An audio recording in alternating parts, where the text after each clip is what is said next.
이제 하나님 말씀 보시겠습니다.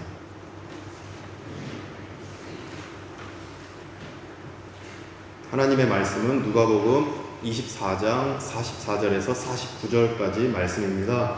제가 한국어로 읽고 린다 목사님이 인리어로 읽으시겠습니다. 하나님의 말씀을 경청하시겠습니다. 또 이르시되 내가 너희와 함께 있을 때에 너희에게 말한 바 곧 모세의 율법과 선지자의 글과 시편의 나를 가리켜 기록된 모든 것이 이루어져야 하리라 한 말이 이것이라 하시고 이에 그들의 마음을 열어 성경을 깨닫게 하시고 또 이르시되 이같이 그리스도가 고난을 받고 제3일에 죽은 자 가운데서 살아날 것과 또 그의 이름으로 죄사함을 받게 하는 회개가 예루살렘에서 시작하여 모든 족속에게 전파될 것이 기록되었으니 너희는 이 모든 일의 증인이라. 볼지어다 내가 내 아버지께서 약속하신 것을 너희에게 보내리니 너희는 위로부터 능력으로 입혀질 때까지 이 성에 머물라 하시니라. 아멘.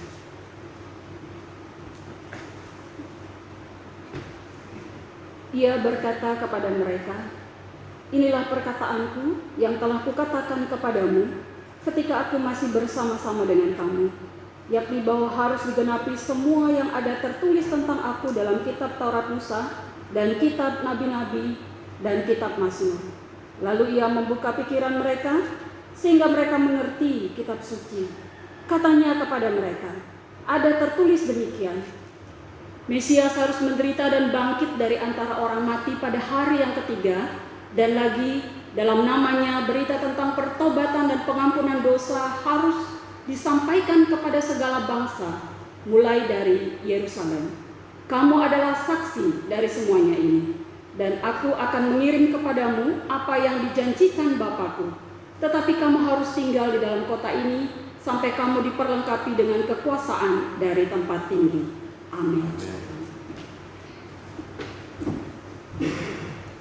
특별 찬송은 충성목자 찬송가 90장 주 예수 내가 이기자 하나님께 올려드리겠습니다.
십자가에서 죽으신 주님은 부활하셔서 제자들에게 나타나셨습니다. 그리고 오늘 본문의 48절 보시면은 본문의 48절처럼 말씀하셨습니다. 48절에 보면 너희는 이 모든 일의 증인이라. 너희는 이 모든 일, 예수 그리스도에 관한 모든 일, 이것에 대해 증인이다 이것입니다. 모든 사람에게 이 일에 대해서 증인 역할 하라는 말씀입니다. 그런데 주님은 이렇게 말씀하신 다음에 49절에서 또 마지막에 보시면 이성에 머물라 이렇게 말씀하십니다. 48절에서는 이 모든 일의 증인이다 그러시고 49절에서는 이제 이성에 머물라 이렇게 말씀하십니다. 좀 이상합니다. 증인 역할을 하려면 다녀야 됩니다. 사람 만나야 되고 증언해야 되고 사실에 대해서 말해야 됩니다. 막 사람들에게 증언해야 되는데 증인 역할을 하려면 여러 사람 만나야 되는데 근데 머무르라 이렇게 말씀하시는 겁니다. 49절에서. 그렇다면 이렇게 주님께서 증인 역할을 하라고 말씀하신 후에 49절에서는 이성에 머물러라 이렇게 말씀하신 그 이유가 무엇이겠습니까? 48절에서는 증인 역할을 하라고 그러고 그런데 증인 역할을 하려면 돌아다녀야 되는데 돌아다니는 것이 아니라 이성에 머물러라 이렇게 말씀하신 그 이유가 무엇이겠습니까? 그 이유를 우리가 49절을 자세히 우리가 살펴볼 때 알 수 있습니다. 49절 제가 전체 읽어드리면 49절 말씀에 볼지어다 내가 내 아버지께서 약속하신 것을 너희에게 보내리니 너희는 위로부터 능력으로 입혀질 때까지 이 성에 머물라 하시니라. 아멘. 이렇게 말씀하십니다. 여기서 성은 예루살렘 성이죠. 여기 예루살렘 성에 머물러라 말씀하시는데 근데 이 예루살렘 성에서 말씀에 따르면 능력으로 입혀질 때까지 머물르라는 것입니다. 능력으로 입혀질 때까지. 어떤 능력입니까? 49절에 보시면 위로부터 오는 능력. 이 땅에 있는 능력도 아니고 어떤 사람이 주는 능력도 아니고 위로부터 하늘로부터 오는 능력이 올 때까지. 이 능력은 성령 하나님의 임재를 의미하는 것입니다. 즉 성령님이 임재하시면 증인 역할 수행할 수 있다는 것입니다. 증인 역할 아무리 우리가 하려고 해도 성령님이 임재하셔서 능력 주시지 않으면 위로부터 오는 능력 못 받으면 할 수 없다는 말씀인 것입니다. 인간의 힘으로는 할 수 없고 성령님이 임재하셔야 증인 역할을 할 수 있다라는 말씀인 것입니다. 당시 제자들에게 임한 성령님이 지금 예배드리는 우리에게 임한 줄로 믿습니다. 왜냐하면 고린도전서 12장 3절에 주 예수 그리스도를 주님으로 고백하는 사람 안에는 성령님이 계시기 때문에 고백할 수 있기 때문인 것입니다. 그래서 우리가 주 예수 그리스도를 고백하는 이상 고백하는 한 우리 안에는 성령님이 임재해 계시는 것입니다. 이러는 이유로 이 자리에 있는 우리 모두는 예수님을 주님으로 고백하는 만큼 마음 안에 성령님 임재해 계신다고 믿으시기를 원합니다. 따라서 우리는 우리 안에 임재해 계시는 것, 이 신학 용어로 우리가 배웠죠? 내주에 계시다. 성령님이 내주에 계십니다. 내주에 계신 성령님의 능력에 힘입어 우리는 증인 역할을 수행해야 합니다. 그럼 여기서 질문을 할 수 있습니다. 성령님의 능력에 힘입어 우리는 그럼 어떤 것을 증언해야 하겠습니까? 뭘 증언해야 되겠습니까? 우리가 어떤 사실을 증언하는 이 증인 역할을 감당해야 되겠습니까? 이를 본문 통해서 우리가 두 가지로 살펴볼 때 증인 역할을 충실히 감당해서 하나님께 칭찬 얻는 우리 모두 되시기를 간절히 소망합니다. 첫째로 말씀 보니까 결국 회복됨을 증언해야 합니다. 결국 회복됨. 결국 우리 믿는 자들은 결국 회복되는 것입니다. 이 결국 회복됨을 증언해야 됩니다. 46절에 보니까 이것을 깨달을 수 있습니다. 46절에 또 이르시되 이같이 그리스도가 고난을 받고 제3일에 죽은 자 가운데서 살아날 것과 이렇게 말씀하십니다. 살아나기 전에 뭐가 있습니까? 그리스도가 고난을 받고, 고난이 먼저 있습니다. 고난을 받고 예수님은 고난 받으셨습니다. 우리가 잘 알지만 십자가에서 죽으셨습니다. 그러나 이어진 말씀 보시면은 자 고난 받았고 그다음에 제3일에 죽은 자 가운데서 살아날 것 이렇게 말씀하십니다. 고난 받고 죽으셨습니다. 제3일에 3일째 되는 날 죽은 자 가운데서 살아난다. 고난 받았는데 이겨내셨다라는 말씀입니다. 죽었는데 살아났다라는 말씀입니다. 이처럼 믿는 자는 이 사실을 믿는 자는 결국 예수님이 죽었다가 살아나신 것처럼 고난 받았지만 다시 이 회복된 것처럼 이 사실을 믿는 자는 믿는 성도는 결국 회복됨을 우리가 알 수 있는 것입니다. 이 진리를 우리가 믿음으로 받으시기를 소망합니다. 예수님이 죽었다가 살아나신 것처럼, 고난받았다가 다시 회복된 것처럼 우리도 고난받고 있지만 결국 회복될 줄 믿습니다. 이것이 바로 우리에게 주시는 결국 회복됨을 증언해야 되는 그 진리의 내용인 것입니다.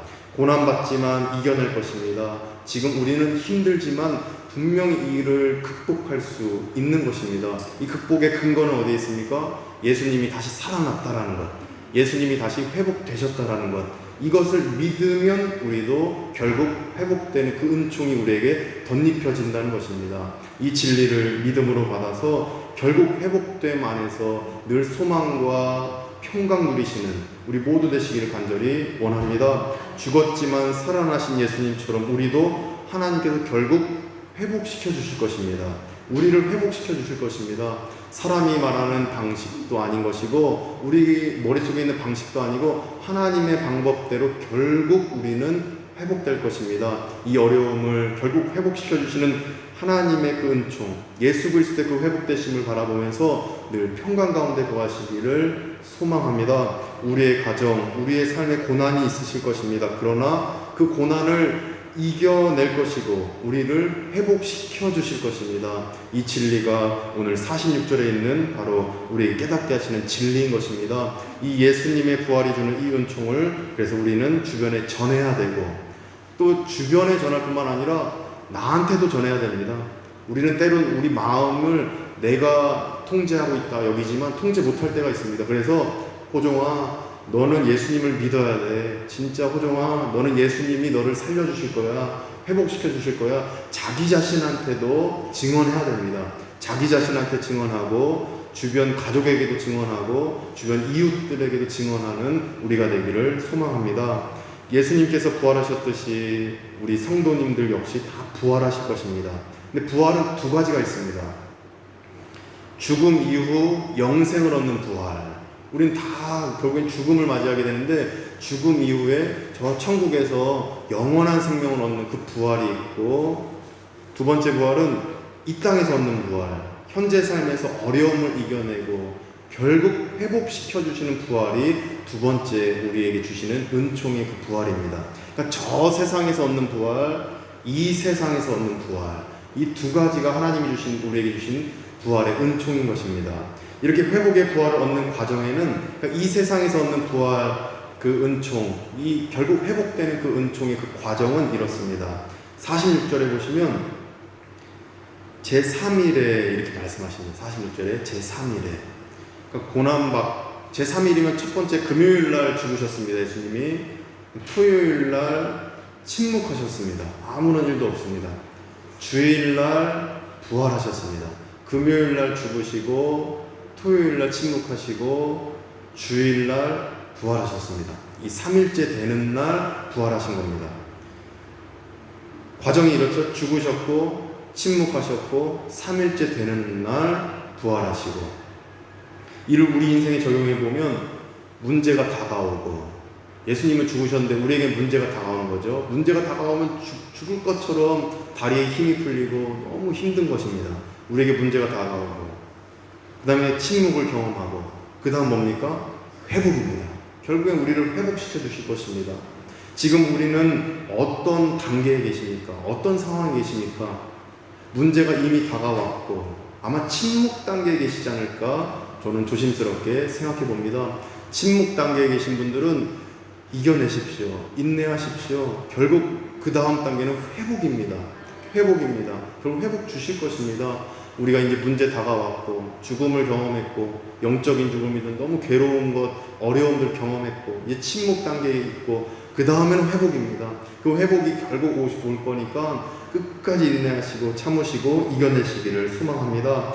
침묵 단계에서 하나님께 우리가 오롯이 집중하시길 원합니다. 침묵 단계에서는 하나님만 우리가 바라보는 것입니다. 침묵 단계의 불편함, 하나님 언제 대답하실 것입니까? 이 침묵 단계에 불안함이 있을 수 있습니다. 그러나 그 시간이 요나가 고레 뱃속에 있는 그 침묵의 그 시간 속에서 오직 하나님 앞에 진실하게 기도했듯이 그 시간을 오히려 하나님을 오롯이 바라보는 시간으로 삼으시기를 원합니다. 침묵 단계에서 곧 하나님께서 회복으로 우리를 이끌어 주실 것입니다. 저도 제게 적용해 본다면 2주 전에 3월 9일 화요일 날 조금 아파가지고 이렇게 누워있는데 십자가를 계속 보게 됩니다.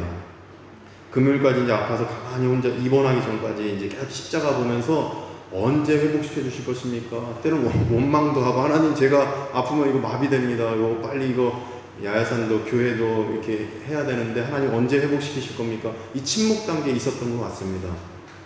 근데 결국 이 침묵 단계에서 주님 회복이 언제 옵니까? 이렇게 되풀이를 했는데, 근데 결국에는 회복을 주신 우리 하나님께 저는 찬송 올려드리고 할렐루야 외칠 수밖에 없었습니다.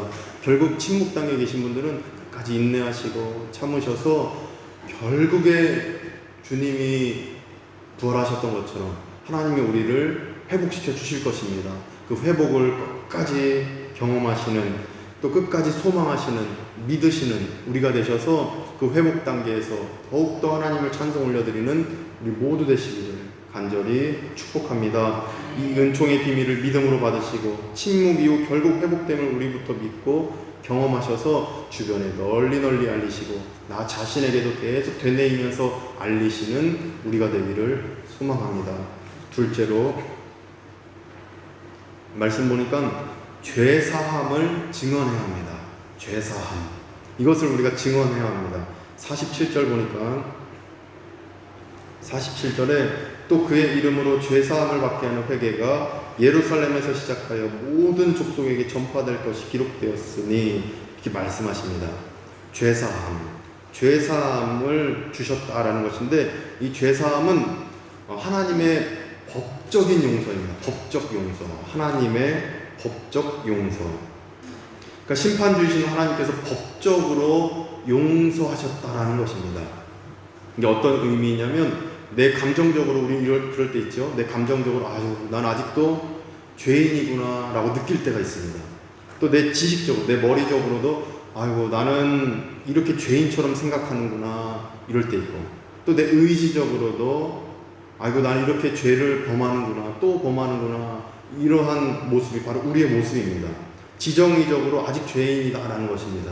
그런데 법적인 용서다라는 것은 법적으로 죄를 사하셨기 때문에 우리가 아무리 지정의적으로 내가 죄인이다 느껴도 우리는 의인입니다. 우리는 의인이다라는 것입니다. 하나님이 그렇게 땅땅땅 판결하신 겁니다. 법적으로 너는 의인이야 라고 그냥 딱 법적으로 용서하시고 판결했다라는 것입니다. 이것이 바로 하나님의 법적 용서를 의미하는 이 죄사함의 의미인 것입니다. 이를 우리가 배웠습니다. 칭의라고 합니다. 칭의, 의인이라고 칭해 주신다. 우리 의인 아닌데 그냥 법적으로 칭해 주십니다. 요정 너는 의인이야. 내가 누가 뭐래도 너를 의인이라고 법으로, 하늘의 법으로 내가 딱 결정 내렸어 라고 하나님이 우리에게 말씀하십니다. 이것이 바로 47절에 있는 죄사함의 의미입니다. 이 죄사함은 그래도 칭의를 선언하는 법적인 근거가 됩니다. 죄사함이 있기 때문에 칭의를 받는 것입니다.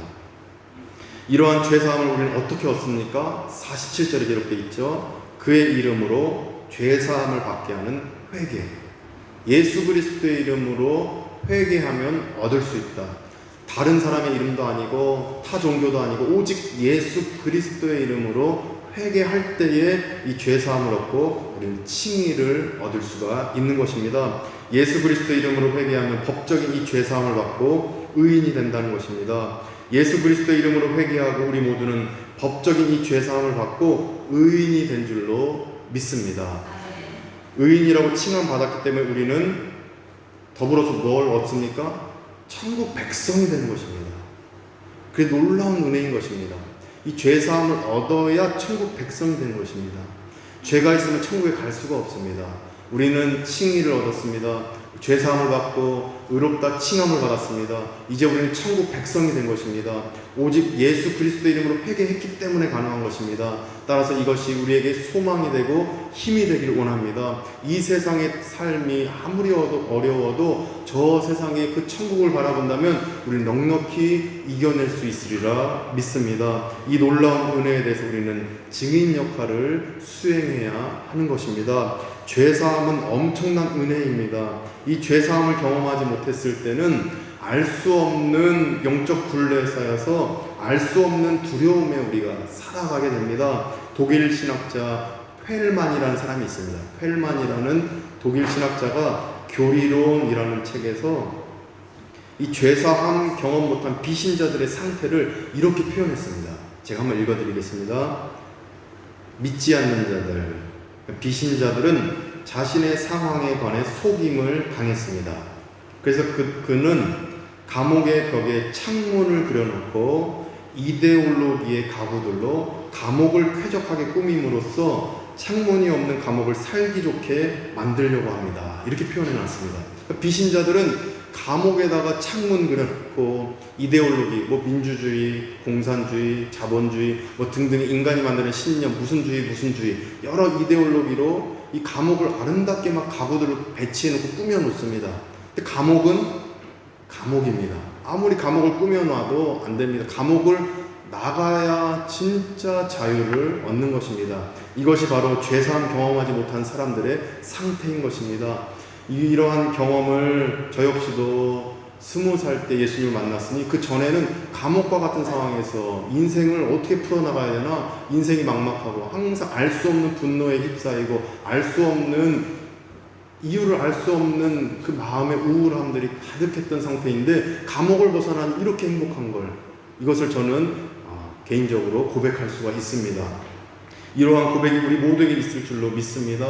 죄사함이 없는 사람은 감옥에 갇혀있는 상태입니다. 그러나 우리는 감옥에서 나왔습니다. 우리는 자유입니다. 우리는 기쁨을, 그래서 천국 바라보며 늘 기쁨과 평강을 누릴 수가 있는 것입니다. 이렇게 죄사함의 은혜가 사람을 살리고 세상을 살릴 것입니다. 이 죄사함의 은혜가 너무 중요한 것입니다. 이 죄사함의 은혜가 사람들을 평화롭게 만들 것입니다. 중요한 사실은 이 죄사함의 은혜는 47절에 있듯이 예수 그리스도의 이름으로 회개할 때만 얻을 수 있습니다. 47절에 다시 한번 읽어드리면 또 그의 이름으로 죄사함을 받게 하는 회개 이렇게 말씀하시기 때문입니다. 저는 이 타 종교인들을 참 존중합니다. 우리 발리에는 무슬림 종교 지도자도 있고 힌두교인 종교 지도자도 있고 부다 종교 지도자도 있는데 우리 갯가베베 47자 신호대 4년에 한 번씩 열리는 그 전체 총회에 제가 가서 보니까 모든 종교 지도자들 제일 윗분들을 다 모셔놨습니다. 한 분 한 분 보면서 인사하고 이렇게 했는데 아주 존경받아 마땅합니다. 아주 예의도 바르시고 딱 봐도 인품이 있어 보입니다. 윤리적으로 또 힌두교인들 보면은 굉장히 윤리적입니다. 제가 못 따라갈 것 같습니다. 굉장히 도덕적이고 가난한 사람들에 대한 그 국률한 마음도 대단하고 아주 타종교인들을 보면은 굉장히 존중받아 마땅한 사람들이다 생각해 봅니다. 그러나 죄사함은 예수 그리스도 이름으로 회개할 때만 얻을 수 있습니다. 타종교인들의 윤리적이고 아무리 도덕적이어도 그들이 아무리 선한 일을 해도 그들의 그 가르침이 절대 진리가 될 수 없습니다. 오직 성경에 기록된 것만이 절대 진리인 줄 믿습니다. 이 진리의 말씀대로 우리는 죄사함을 얻을 수 있는 방법은 예수 그리스도의 이름으로 회개할 때만 얻을 수 있는 것입니다. 따라서 우리는 예수 그리스도의 이름으로 회개할 때 죄사함을 얻을 수 있다는 이 놀라운 은혜에 대해서 나 자신에게 선포하고 주변에 선포하시기를 원합니다. 너무나도 큰 자부심인 것입니다. 예수 그리스도의 그 이름으로만 우리는 천국 백성 될 수 있습니다. 죄사함을 얻을 수 있기 때문입니다. 예수 그리스도의 이름으로만 죄사함을 얻고 또 천국 백성 된다는 그 사실 안에서 기쁨을 누리고 평강을 누리시고 자기 자신에게 선포하고 주변 가족과 이웃들에게 선포하는 가운데 오직 증인의 역할을 담대하게 수행하는 우리 모두 되시기를 간절히 원합니다. 이렇게 할 때 47절 말씀처럼 죄사함이 예루살렘에서 시작하여 모든 족속에게 전파되는 역사가 일어날 줄 믿습니다. 47절에 기록된 대로 우리가 증언할 때에 이 역사가 분명히 일어날 줄 믿습니다. 성령님의 능력에 힘입어 어떤 것을 증언해야 하는지 우리가 살펴봤습니다. 첫째로 결국 회복됨을 증언해야 합니다. 둘째로 죄사함을 증언해야 합니다. 그런데 44절 말씀을 우리 한번 보시겠습니다. 44절에 보시면 결국 회복됨과 이 죄사함은 성경의 핵심입니다. 44절에 보니까 또 이르시되 내가 너희와 함께 있을 때에 너희에게 말한 바 곧 모세 율법 창세기부터 신명기까지 그 5개의 그 오경이 모세율법이죠. 선지자의 글, 시편, 이 구약 성경을 의미합니다. 당시에는 신약 성경이 아직 기록이 안 됐습니다. 구약 성경인데 이 구약 성경이 나를 가리켜 기록된 모든 것이 이루어져야 하리라 한 말이 이것이라 하시면서 부활을 증언하시고 죄사함을 말씀하셨습니다. 그리고 성경은 부활과 죄사함, 그래서 아주 중요하게 여기시는 것을 보게 됩니다. 성경에 기록된 모든 것이 이루어진 게 예수님의 부활과 죄사함인 것입니다. 따라서 우리는 예수님의 부활 때문에 우리가 회복된다는 것, 예수님이 주신 이 죄사함 때문에 우리는 천국 백성 된다는 것, 부활 때문에 우리가 회복된다는 것, 죄사함 때문에 천국 백성 된다는 것, 이것을 꼭 기억하시고 주변에도 전하시는 가운데 회복의 역사를 누리시고 또 천국 백성이다라는 사실 안에서 평강과 기쁨을 누리시기를 소망합니다. 이 놀라운 은혜에 대해서 증인 역할 수행하여서 하나님의 마음을 시원케 해드리고 큰 칭찬 얻는 우리 모두 되시기를 간절히 축원드립니다. 기도하겠습니다. 거룩하신 하나님, 성경의 핵심을 오늘 깨닫게 하시니 감사합니다. 예수님이 부활하셨듯이 우리가 아무리 어려워도 문제가 와도 또 침묵에 휩싸여도 그래도 다음 단계는 회복인 것을 믿습니다. 하나님 우리 교우들을 회복시켜 주시옵소서. 또 죄사함을 우리가 얻었음을 믿사오니 이 죄사함 은총 안에서 우리가 저 세상의 천국을 바라보면서 이 상황을 넉넉히 이겨내는 우리 모두 되도록 은혜 베풀어 주시옵소서. 예수 그리스도의 이름으로 간절히 기도드립니다. 아멘. 이제 다 같이 일어나셔서 복음성가 지존하신 주님 이름 앞에 찬송하겠습니다.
우리를 회복시켜 주옵소서.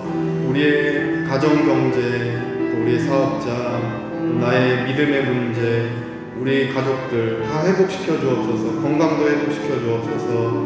하나님 회복시켜 주시지 않으면 우리가 설 수 없습니다. 하나님 회복시켜 달라고 기도하시고 죄사함의 은총을 받은 만큼 저 천국을 바라보며 소망하며 이 모든 상황들을 넉넉히 이겨내는 우리가 되게 해달라고 회복과 이 죄사함을 놓고 시간에 기도하며 나갑니다. 기도하겠습니다. 주님, 우리 교우들을 회복시켜 주시옵소서. 침묵 단계에서 어렵고 힘든 상황 속에서 우리 교우들 눈물 짓지 않게 하시고 눈물을 거두어 주시고 회복시켜 주시옵소서. 하나님 도와주시옵소서. 어느 때까지나니까 아버지 도와주시옵소서. 우리 교우들 한 명 한 분 가정과 사업자 건강 회복시켜 주시옵소서. 예수님이 십자가에 죽으시고 회복되신 것처럼 우리 교우들을 회복시켜 주시옵소서. 아버지 하나님, 그 죄사함을 주를 받은 만큼 천국 바라보면서 이 상황을 넉넉히 이겨낼 수 있도록 도와주시옵소서. 아버지 하나님, 정말 도와주시옵소서. 우리 교우들을 아버지 지켜주시고 하나님 도와주셔서 온 상황 넉넉히 이겨낼 수 있도록 역사해 주시옵소서. 주여 도와주시옵소서. 예수는 그리스도, 예수는 주, 하나님의 영으로 경배드리. 마지막 고백합니다. 예수는 그리스도, 예수는 그리스도, 예수는 주. 하나님 회복시켜 주옵소서. 하나님의 영으로 경배드리.